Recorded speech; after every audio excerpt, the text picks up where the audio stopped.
Isabel Puddles. It had a kind of lilting ring to it. But Charlie had evidently decided at some point he was not a fan of lilting rings, and that was fine by Isabel. He also decided at some point after changing his name to change his religion too, converting from Congregationalism to Buddhism. That one threw her for a loop at first. All Isabel knew about Buddhism was that the Dalai Lama seemed to be the man in charge, and she thought he looked like a very kind person, so she figured it must be a friendly sort of religion. But did this mean Charlie was going to have to shave his head, dress in robes, and wear sandals year-round? That might be hard for her to get used to. After Charlie assured her he was not becoming a Buddhist monk, only a Buddhist, and made sure she understood the difference, she embraced his decision wholeheartedly.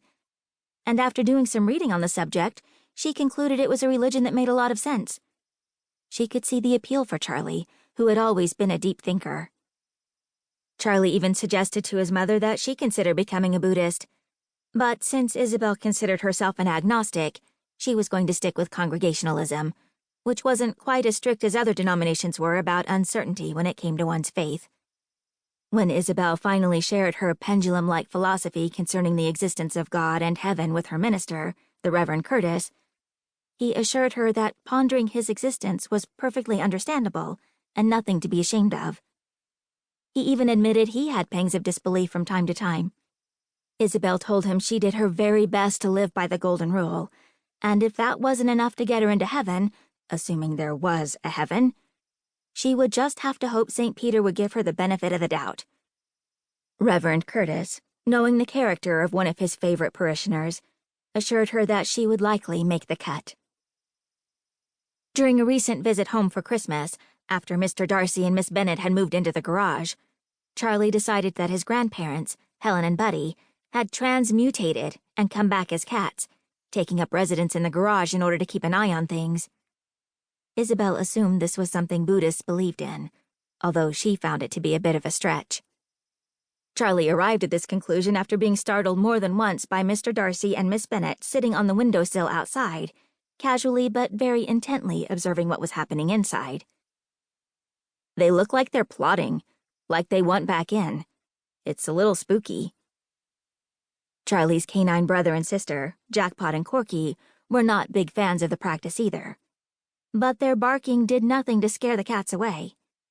They just looked down at them in disdain as they swished their tails. Carly, a banker who now lived in Boston, was of a different mindset altogether regarding the cats. All she wanted to know was how much her mother was spending on cat food per month, and how that would amortize after 5 and then 10 years, allowing for inflation. "I can assure you," Isabel said to her son over blueberry pancakes one morning, "that if your grandparents were going to reincarnate or whatever, it wouldn't be as feral cats living in the garage."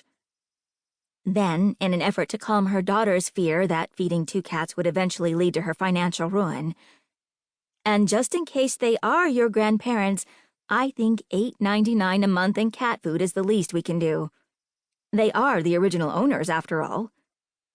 And that ended that conversation. The SS Badger was a massive 400-foot car ferry, and the only remaining coal-fired steamer left on the Great Lakes. It had been running between Wisconsin and Michigan from May to October for well over 50 years. When she was a girl, Isabel Peabody was fascinated by the enormous ship and longed to sail across the big lake on her one day. Every summer, she asked her parents if they could make the 4-hour journey to Wisconsin. Her mother, always the voice of reason in the Peabody household, didn't want to discourage her daughter's adventurous spirit, but also wanted to manage any expectations that it would ever happen, knowing her husband's aversion to the state of Wisconsin. "Honey, if you can think of a good reason to go to Wisconsin, we can talk about it. But I really can't think of one.